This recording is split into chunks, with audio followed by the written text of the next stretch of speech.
If I'm going to ask him that in Lapunu Verydarkman and Blord na famwe personal banter. Yotago. Ndị Igbo si that no anya ka eji amakwa n'ọka kara aka. Ịghọta na and na anyị ma anya enele mmalị nke alụrụ alụ. Ịghọta ife nna agwa gị ife a malụkwanụ mmiri zoro ezo mmalị nke emere ntasa. Do you understand me? You know, on social media, try and read the body language in my eyes. Do you understand? Now, I'm going to get back to that. Now, sepulun Verydarkman and Blord like unuburu tribalism, but above obupa no onye Igbo, they protect onye Igbo one nege, neighbor of eke. Oh, Igbos, let's protect our own. You know, and I can't that capability going and for tribalism. Let me tell you something you don't know. If you call my in Africa, call my body's beat, and I'm gonna transit. I'm going to be now as a black man. Couple talk more of an Igbo in Nigeria and Egypt green bali. In a Ghana transit like this a bench again. We don't interrogate beg one kind and then again as if you say Igbo's beat. But that's a best some nation of some of them are happy to go for gonna go check. As a black man can go.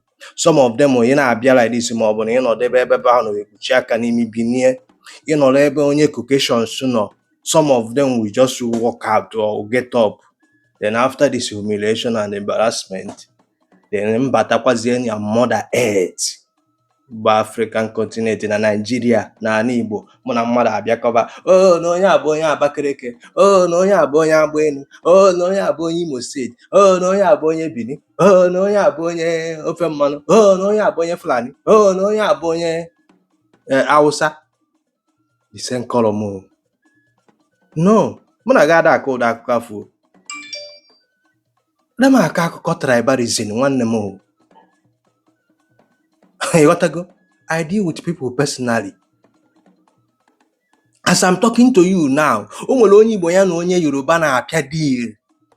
Or never successful. Fa akọbele ọnụ. Onye Igbo ya na onye Hausa ma ndị Fulani na-apịa deal na Nigeria anụ nwe ifulu. Without quarrel.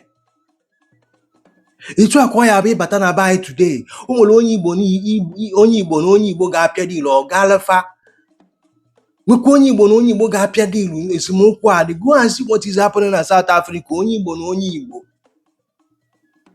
Ndị a na-agbamusi ka ndị na-agbamusi fa ka ndị na-adị involve ikonu ka ndị ga-apịa gba nwanne fa egbe.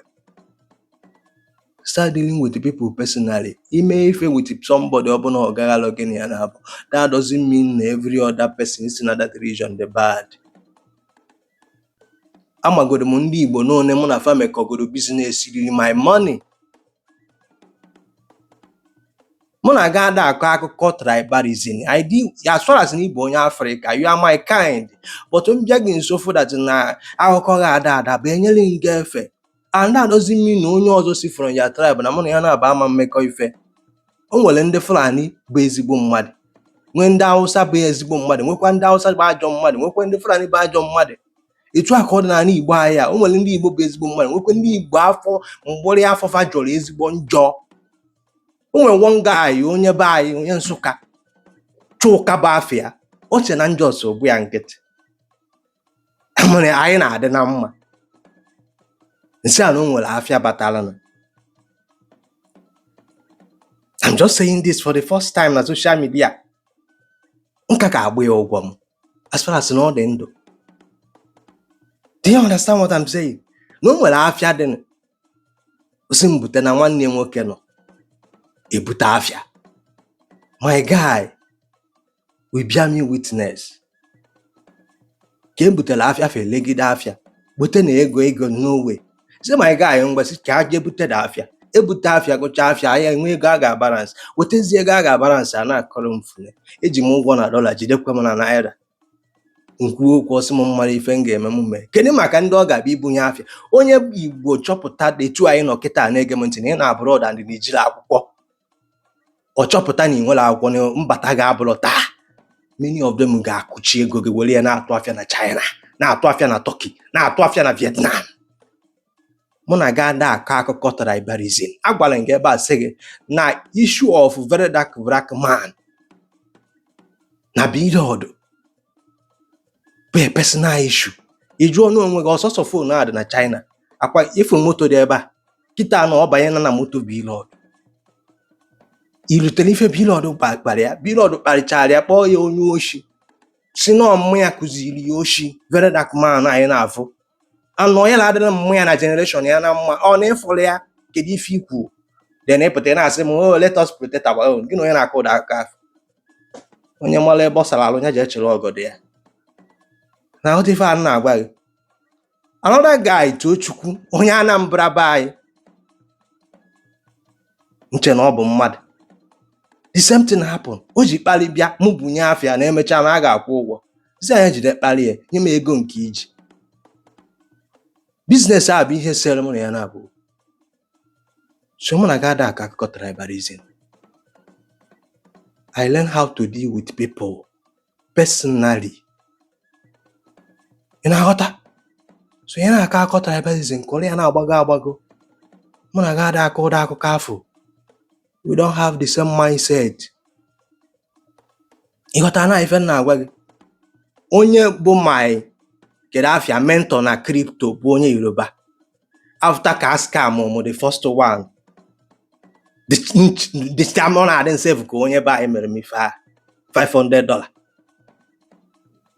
njụ na mama nkwụzi ụgwọ akụchie the money $500 that time oge aga na-eforore n'ọmọkiri na YouTube amara na ire n'ọmọkiri ada reply comment this guy na start a contact ire n'ọmọkiri ka m nwee ife nchọrọ ịjụ aka mmanụ ka mentor m na crypto ọ bụgo na m ga-akwụ ụgwọ. This guy now forwarded his number and account o ji wee forward ya bụrụ account edeleleno then nwa contact ya the guy amara m na onye wayo before nchọpụta akwụkwọ na $500 since ya ka ego refrate ya na my kedafia wallet according to investment ọ sị m mee ego ekwere refrate ọ na-agba m kwụkwa another $500 nọ ebe nọ ka ewee ka the money wee refrate and wee si mba.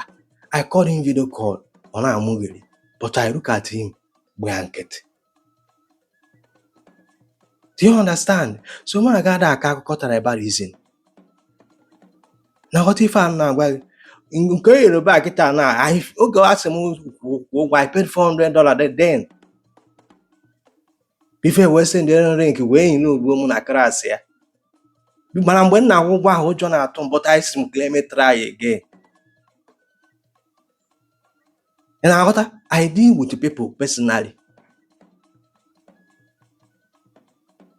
So agba m unu soon that na you know on social media you monitor Verydarkman ị ga suppose to game mode Verydarkman o de mmadụ Verydarkman bụ Verydarkman abụrụ onye na-forgive mmadụ ọ bụrụ onye na-echefu ife isiri nwanne ịta ya oge emecha chete gị and o chetego kedu afịa period o chetego period ịghọtago that is the stage fan abụ na ife akịta ọ gị nwee nọ na-akụ na wash mara ụdị okwu ị ga na-ekwu.